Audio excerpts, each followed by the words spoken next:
Tile and stone are very durable materials that can and should last a lifetime. When tiles break, more often than not, it's due to issues with the substrate or the installation method. The way you trowel mortar for setting tile makes a big difference. Let's look at the way to trowel and what's an error. Porcelain tiles in particular can withstand extra heavy service conditions. It takes a lot of impact or point load to cause bond loss when installed correctly over a sound substrate. The mortar under this tile was installed using the correct trowel method. No error here. On the other hand, since tile is a hard and brittle finish or veneer, unsupported space under the tiles actually creates weak spots. That same porcelain tile may be easily damaged by the same impact, heavy loads, and other causes. Spot bonding with mortar is not recommended to set tile. It may be easier to set tiles flat to each other during the installation, but it's only a matter of time before the slightest force causes a failure. Little mortar actually comes in contact with the tile. It was easy to spot the tile that was installed correctly. The first tile was installed using the NTCA recommended ANSI standard. The others were not. Unfortunately, many tiles are being installed incorrectly, especially very large tiles, and this can result in costly breakage. So why does this happen? It's because most flooring adhesives were applied in this manner and the swirling motion was passed on. This is a more natural movement, just a simple bend of the elbow. It also didn't make much difference for flooring or very small tiles. The results of troweling this way are very misleading. You get the job done more quickly, but you can't get proper mortar coverage. Air gets trapped with nowhere to go and leaves the tile unsupported. Swirling the mortar causes voids where the tile is not bonded to the substrate. These voids can result in cracked tile and bond failure under normal use, but especially under point load or impact.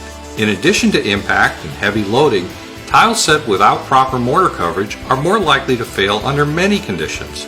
To name a few: substrate deflection, shrinkage or creep, thermal expansion in high temperatures, and freeze-thaw applications. A lack of perimeter or other movement joints affects well-bonded tile, so imagine when half or even less of a tile is adhered. According to the American National Standards Institute and the TCNA Handbook, tile requires a minimum of 80% mortar coverage in interior applications, 95% for exteriors and wet environments. Natural stone tile requires at least 95% coverage in all areas. Notice what happens when clear glass is installed over swirled ridges. See how hard it is to achieve the coverage required? It's impossible when you spot bond. Even beating it with a mallet won't help. With today's installations of larger and larger tile, there are other factors to consider.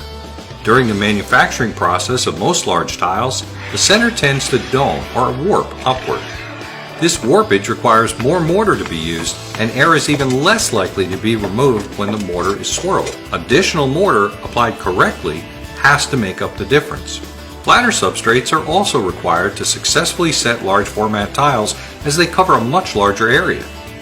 According to TCNA and ANSI guidelines, variations in floor flatness should not exceed 1/4 of an inch and 10 feet.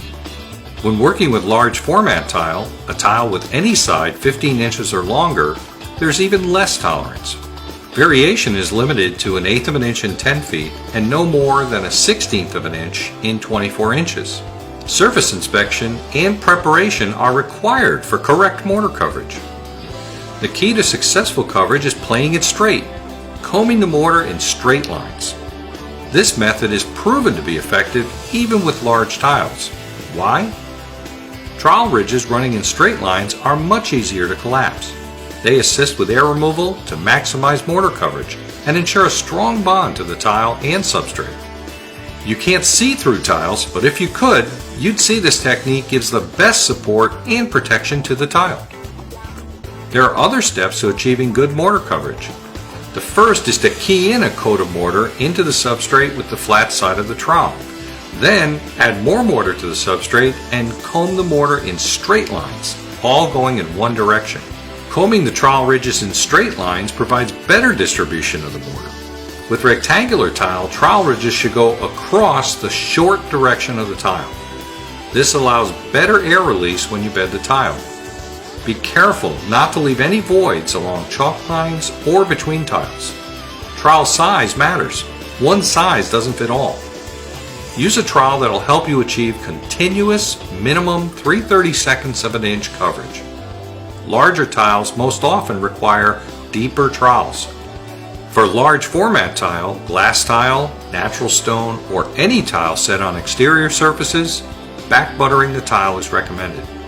Use the flat side of the trowel to get an even coat of mortar and fill all the spaces in the surface.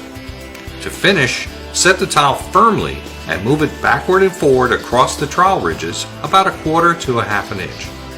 Move the tile in only one direction, perpendicular to the ridges, without moving in the opposite direction or twisting the tile. When you first start setting, and then periodically throughout the installation, remove a tile and check for coverage. Ridges should be collapsed, and you don't want the tile or substrate to be missing mortar. As we've seen in these examples, it's clear that there's a right way and a wrong way to trowel mortar. Don't be a victim of trial and error. Play it straight and always use the